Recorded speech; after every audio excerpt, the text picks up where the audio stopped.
Fìlà. Báàmì òwéyọ̀. Fìlà ẹ̀ńkọ́ fìlà. Àwọn lẹ́yìn ibi ike. Àwọn lẹ́yìn ara àwọn ní iye wa la wà gidigidi iye wa ọmọ iye wa gidi ni wa. Àṣẹ wọlé yìí Sunday Igboho lágbára lọkùnrin jábọ́. Àmín ayé kò ní jábọ́. Yorùbá tó ṣe é sìn ó fẹ́ jẹ gẹ́gẹ́ bí Jésù.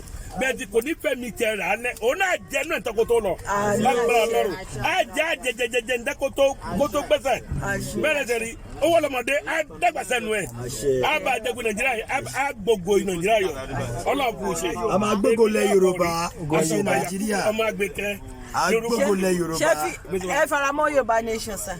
Na? Ẹ faramọ́ Yorùbá nation. Yes, Yorùbá ni mí Yorùbá ni iye gangan ni mo fẹ́. Èmi ni mo jẹ́ bàbá fún aláyùnbá. Bíbí o. Bàbá ni mo jẹ́ fún aláyùnbá ní bíbá yìí nínú ní ìjàlẹ̀ orílẹ̀. Òun náà ti ní pé káwá bíbá yìí.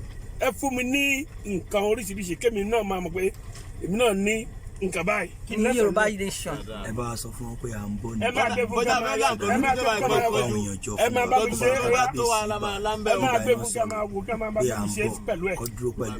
Dádì. Ṣé ẹ rí èrò pẹ̀lú yẹn dáadáa o? Dádì sà, a fẹ́ èrò lọ́dọ̀ yín sà. À ń bọ̀, a wá fẹ́ kí bá a bá àwọn kábíyèsí sọ̀rọ̀. So ká lè ṣe meeting pẹ̀lú àwọn èèyàn wa.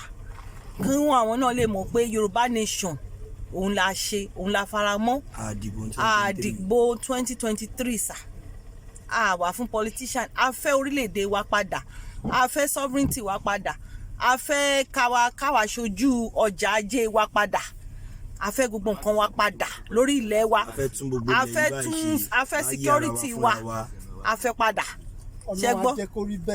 ẹ máa fún ilé ṣèṣe ìtìpé fún mi pé lágbára Ọlọ́run á fún iṣẹ́. Tí mo lé Ọlọ́run á fún iṣẹ́ yẹn mi ò kára mi mọ́ ni Ọlọ́run á fún àṣẹ. Sẹ́mi àpapọ̀ náà mo ní Ọlọ́run á fún iṣẹ́ èkejì ni pé Ọlọ́run á fún àṣẹ Ọlọ́run kàdé ká débẹ̀ àdílẹ̀ lèrè lágbára tó Ọlọ́run. Tòyẹn wá túmọ̀ sí pé ẹ máa ṣiṣẹ́ sà. Lágbára tó Ọlọ́run iṣẹ́ ni mo wà pẹ̀lú ẹ̀. Ní kíákíá sà. Mo dúró dígbí pẹ̀lú ẹ̀. Ẹ ṣeun sà. Èmi ni Olúwo Àsọ̀gbà Yakubu ọmọ Àgbékẹ́. Ìlú wo lẹ wà yìí sà? Orílẹ̀ Ìjàlẹ̀ onílẹ̀ mo wà báyìí lọ́wọ́lọ́wọ́ báyìí.